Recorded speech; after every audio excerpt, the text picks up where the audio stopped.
afternoon, class 10. We will resume with the image formation of lenses.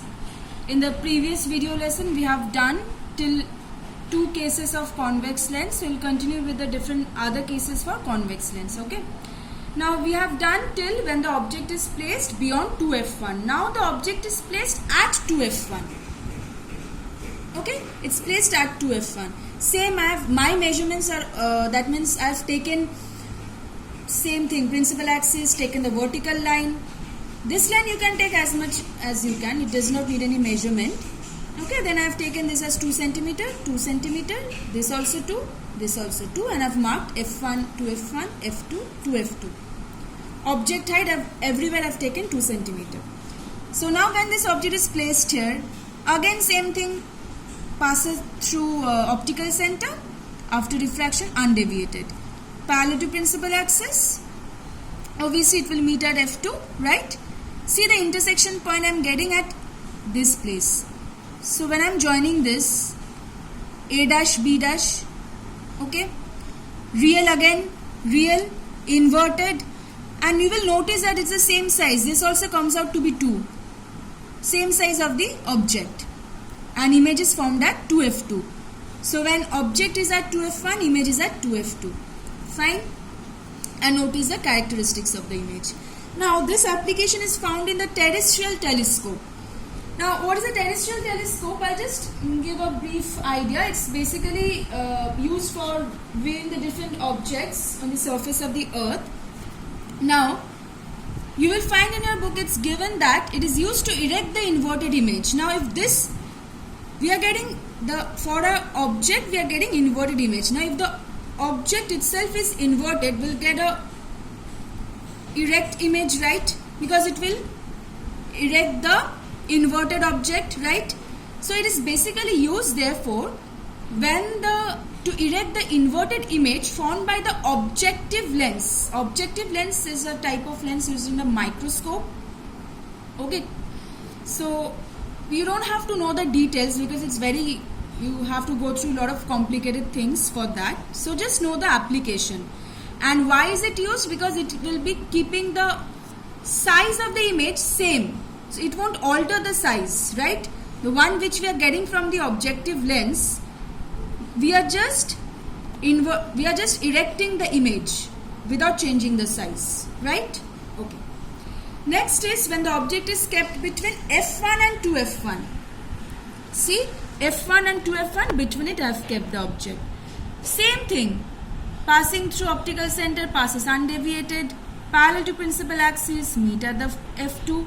So when you are drawing the lines, don't end up to this. Obviously you know that you have to draw as long as they don't intersect. Okay, when you are drawing this line and then this line, draw as long as you can draw it even farther because we need the intersection point. So see, the image is formed beyond 2f2. Image is formed beyond 2f2. And image is magnified. Image is magnified. This is 2 and I have got this as 4.5. So characteristics of the image: real, inverted and magnified.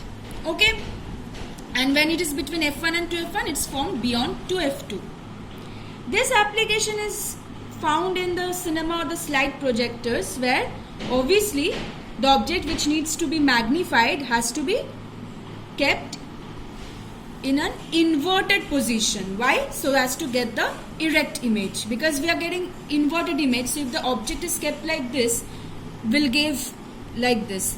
If it is kept like, say, BA, I'm saying like this, inverted, so we'll get the image as erect image then, because it's just inverts the, if it's AB, it will be A dash, B dash.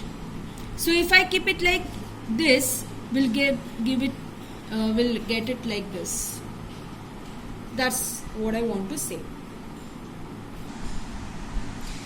Now, next is when the object is placed at f1. So, drawing remains same, just the positions of the object changes. passes through optical center, undeviated, parallel to principal axis. See, they are not meeting here. Where will they meet? Parallel lines, where do they meet? At infinity. We say we have a concept that parallel lines do not meet, but they meet at infinity. Okay? So, image will be formed at infinity, characteristics real, inverted image will be formed and highly magnified. Obviously, when it will meet at infinity, the image will be highly magnified. Now, this application, just see, you may not be able to understand right now what is a collimator or what is a spectrometer. Collimator is a part of a spectrometer.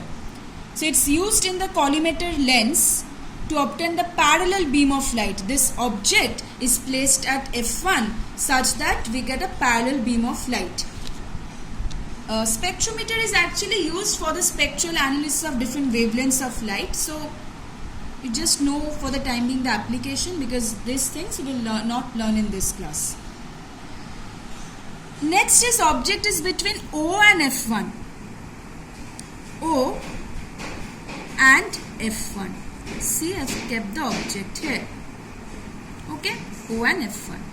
Now, same thing.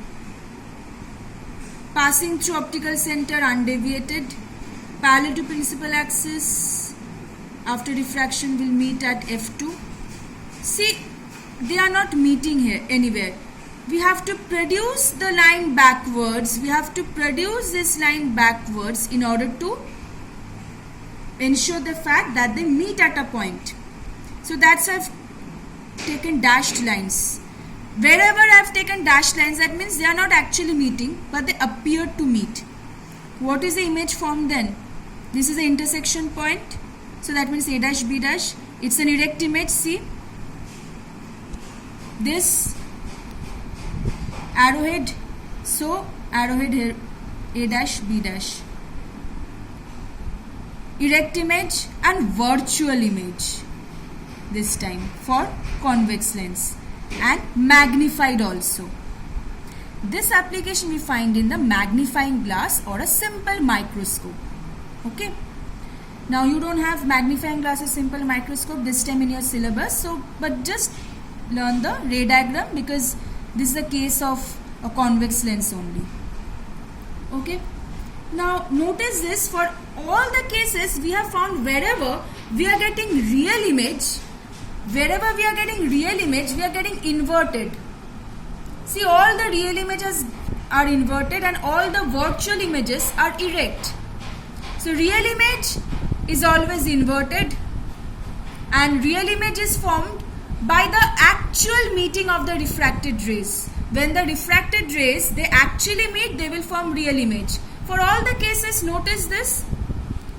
And virtual means when they actually do not meet, but they seem to meet. Then the image we get virtual, and we will always find virtual images erect. And notice another thing, virtual images are formed in the same side of the lens where the object is kept. Notice this thing. Virtual image, same side of the lens where the object is kept. Object kept, image formed, virtual. See another case. See, virtual image, object, image, same side of the lens where the object is kept. But for real, notice, real images, notice that it is found in the opposite side of the lens where the object is kept. For all the cases, find that real image is found in the opposite side of the lens where the objects are kept. Now this is, I just wanted to tell you a brief idea about the fact that our eyes is actually, the lens which we have is a convex lens. That means inverted image is formed of the object on the retina of our eye. You don't need this ray diagram. I've just drawn this to show you. Now there are two defects of eye. One is myopia. Myopia is short-sightedness. That means persons who are unable to see the distant objects. Okay, that means he or she has a problem in distant vision. in that case, for myopia or short-sightedness, image is formed in front of the retina, somewhere in front of the retina.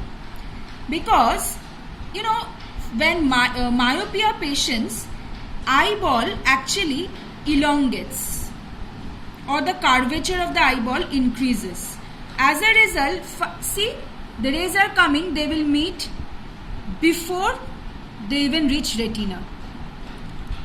Somewhere here. That is why concave lenses are used. For myopia patients, concave lenses are used. Okay? And the person suffering from long-sightedness or hypermetropia, that means the ones having vision problem for near objects, that means he or she has a problem to view the objects which are nearer to him or her, because in that case image is found behind retina. How? For those patients, the eyeball actually becomes shorter. If the eyeball becomes shorter, obviously they will meet somewhat behind the retina. For those patients, convex lens is used. So in your book, you just have to learn the applications, like for short-sightedness or myopia we use concave, and for hypermetropia we use a convex lens. Okay. So you know the example which I was talking about of that movie, it's actually Final Destination movie. I don't remember which part. So in that part which I've told you that spectacles was kept and sand was kept. Okay. Sand was there and sun rays were coming parallel. So spectacles, that old person, it was a spectacles of old person. So old persons generally you will find they suffer from distance, that means long-sightedness, hypermetropia. That means you will find they have problems regarding reading newspapers or etc. So they use convex lens. So that person was having the convex lens. So after passing through the lens, focus, so the rays got concentrated. So when sun rays getting concentrated over smaller area, obviously huge amount of heat energy was produced, and as a result it caught fire. Okay, so go through the image formation, the different image formation we have learned, and also the applications of lenses from 5D also.